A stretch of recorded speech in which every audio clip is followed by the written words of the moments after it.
These are some common hand wrenches. There's various shapes, sizes, configurations, and this is a brand new YouTube channel, Dan's Working Hands. And in this series, I'm going to be talking about hand tools. This video will be about hand wrenches. Then I'll do another one on screwdrivers, another video on hammers, and then like pliers, punches, socket sets, ratchets, torque wrenches, pipe wrenches, files, and on and on. But on this segment, we're going to talk about a common wrench. I did a little bit of history on the wrench in Wikipedia, and I came up with they date back to like the 15th century. Obviously, there was a need for them because they had like a nut and a bolt type scenario, and they needed something to tighten this together. Let's say they had a couple of parts that needed to be put together. Stick together, put the bolt through one side, a nut on the other, and then they needed a way to tighten this. And the first wrenches were probably something that looked like this common, what they call open end wrench. And then from there, I'm speculating a lot of this. They went into like two sizes on an open end wrench.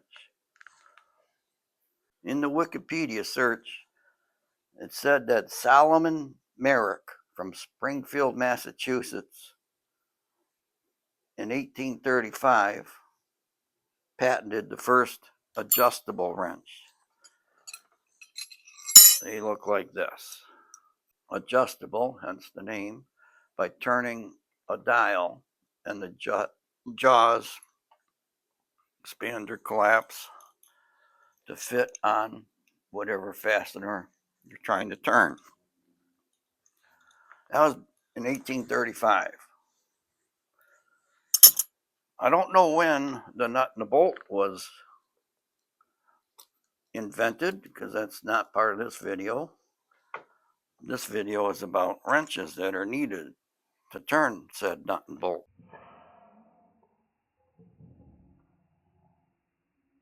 Wrenches come in different configurations. Like I said, there's open end, and there's combination wrenches that have an open and a box end. And to see the difference, open end, when you put it on a fastener,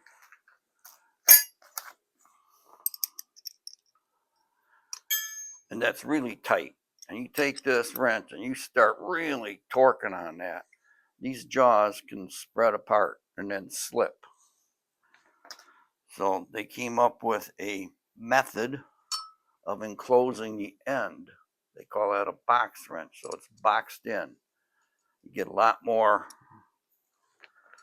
torque on there without it slipping. And that's a 12 point, so there's 12 different grooves in the wrench. To get even more torque, they have 6-point wrenches. There's a 12 on the left and a 6 on the right.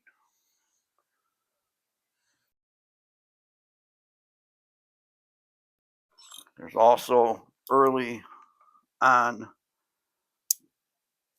examples here of a ratcheting wrench. Now, these were very crude when the first ones that came out. They've since then came out with a much nicer design of ratchet wrenches.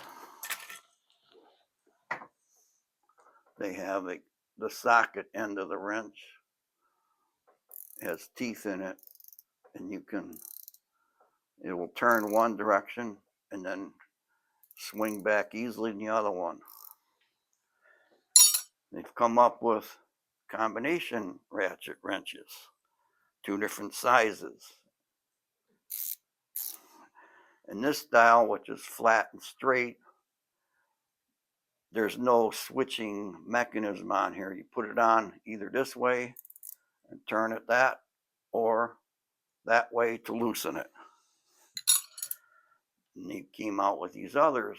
This has a adjustable end on it, so you can get down in a recessed area. Same thing, it's a ratchet and an open end. We got offset wrenches. These are box wrenches that are just offset deeper, let you get down into an area to get to the fastener. And these come in 12 point and 6 point also. I like this offset wrench in particular. I've used it decades. There's a 6 point offset, and it doesn't slip on fasteners.